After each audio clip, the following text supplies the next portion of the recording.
definitiva, es pensar la realidad de los necesitados teocéntricamente. Esto significa pensar, abrir un espacio en mi mente para reflexionar en torno a los necesitados desde el punto de vista de Dios, desde la óptica de Dios. No solo pensar en la realidad que están viviendo, sino pensar en la realidad que vivirían si Dios estuviera en sus vidas, si el plan de Dios se estuviese desarrollando dentro de ellos. La mirada de cerca te hace informarte sobre los heridos del camino en relación a la óptica de Dios. Por ejemplo, al mirar a un infractor de ley, si lo miro desde la perspectiva de la mirada social, son un problema. Un problema para la sociedad, son personas a las cuales no es conveniente acercarse, no son personas de confianza. Hay miles de prejuicios sociales respecto de infractores de ley. Pero ¿qué pasa si yo doy un espacio en mi mente y los miro como Dios los ve? Ese mismo infractor de ley Dios lo ve como creación de Él. Dios lo ve como una persona con propósito. Dios los ve como personas creadas en Cristo Jesús para hacer buenas obras. Dios los ve como hijos. Dios los ve como herederos. Y yo te digo, si tú tienes un hijo que en este momento no es creyente y que tú lo ves lejos, si lo miras desde la perspectiva social, lo vas a ver lejos, lo vas a ver a lo mejor como un problema, pero míralo, aproximémonos cognitivamente, mentalmente, aproximémonos a la óptica de Dios de ese hijo. Ese hijo es un instrumento de Dios. Ese hijo tiene un propósito, tiene un plan. Dios pensó en tu hijo antes de que creara el mundo. Antes de que hiciera el mundo, Dios ya tenía en su mente a tu hijo. Y Dios tiene un plan, Dios tiene salvación, Dios tiene vida para tu hijo. ¿Lo creo o no lo creo? Amén. Al tener esta mirada, estas dos miradas cercanas, al abrir un espacio mental para los necesitados, tanto de sus realidades concretas como de la óptica de Dios, va a surgir algo que surgió en el samaritano. ¿Qué pasó con el samaritano cuando miró al herido del camino? ¿Qué dice la palabra del Señor? ¿A qué fue movido? A misericordia. Ese va a ser el resultado. Misericordia. La persona va a ser enternecida. De solo pensar en la realidad, tanto concreta como teocéntrica, de los que están heridos.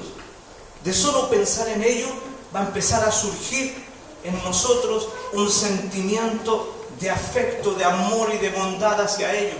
Vamos a empezar a sufrir, a sentir dolor por ellos. En uno de los cultos, Dios usaba a Anita, de los cultos del jueves, Dios usaba a Anita para hablarnos del capítulo 9 de Romanos, donde Pablo sentía un dolor intenso, decía, y un dolor constante por los judíos de la iglesia de Roma, porque ellos no habían aceptado a Cristo en sus vidas todavía como su Señor y Salvador personal.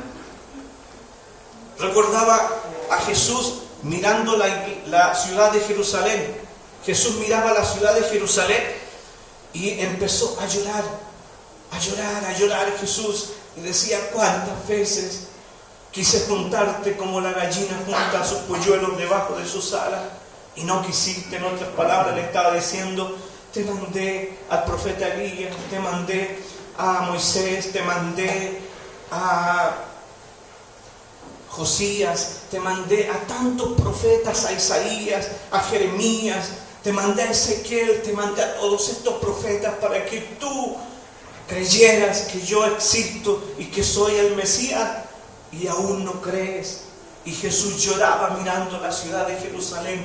Ese dolor, esa pasión, esa aflicción del corazón se siente cuando es el resultado de estar pensando, de dar un espacio, una cabida en mi mente para aquellos que están en necesidad.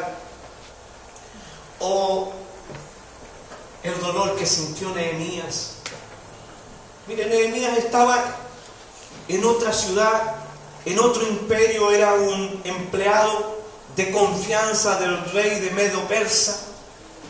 Y un día llega unos compatriotas de Jerusalén a visitar el palacio del rey. Y conversa Nehemías con esos compatriotas y les pregunta por su ciudad, por Jerusalén. Y sus compatriotas le dicen: Jerusalén está destruida, sus muros están quemados, están derribados, y la gente se está muriendo de hambre.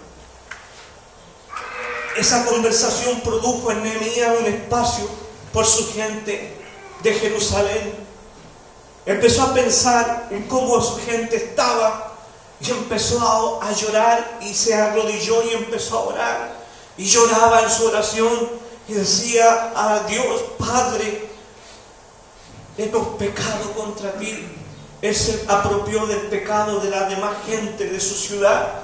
Hemos pecado, te pido que nos perdones y nos restaures, nos levantes. Empezó a orar por su gente, por su ciudad, y no quedó tranquilo con eso, sino que se levantó ante el rey. Y un día, estando frente al rey, el rey le dice: ¿por qué estás triste? Tu rostro está distinto. Antes de que él informara al rey, el rey le dice: tú no estás bien, algo te está pasando. Y cuando el rey le pregunta, le empieza a contar: es que mi gente en Jerusalén se está muriendo de hambre.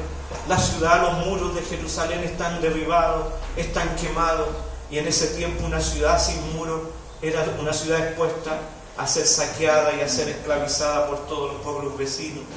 Los muros eran una protección para las ciudades. Y el rey le dice: levántate, toma todo lo que necesites, lleva cartas a tales personas y pide todos los materiales que necesites para que vayas a Jerusalén y restaures la ciudad. Todo surgió porque él empezó a dar un espacio en su mente para la necesidad de sus compatriotas en Jerusalén. Yo te digo en el nombre del Señor, si hacemos este ejercicio, si lo practicamos con Anita todos los días, a lo mejor no 1 hora, 5 minutos diarios, para que no nos cansemos y nos aburramos en una semana, nos demos por vencidos, no, 5 minutos diarios, un momento para pensar en la necesidad de los perdidos, de los heridos del camino. Yo le aseguro que el resultado va a ser misericordia. Seremos movidos, no podremos estar quietos, seremos movidos a misericordia. ¿Lo creo? ¿No? Amén. Amén. Eso es el primer ejercicio. Entonces, ¿cómo se llama el primer ejercicio? Aproximación mental o cognitiva. Dar un espacio para los necesitados, para los heridos del camino en mi mente. Yo determino diariamente dar un espacio para ello. Segundo ejercicio, aproximación concreta, práctica.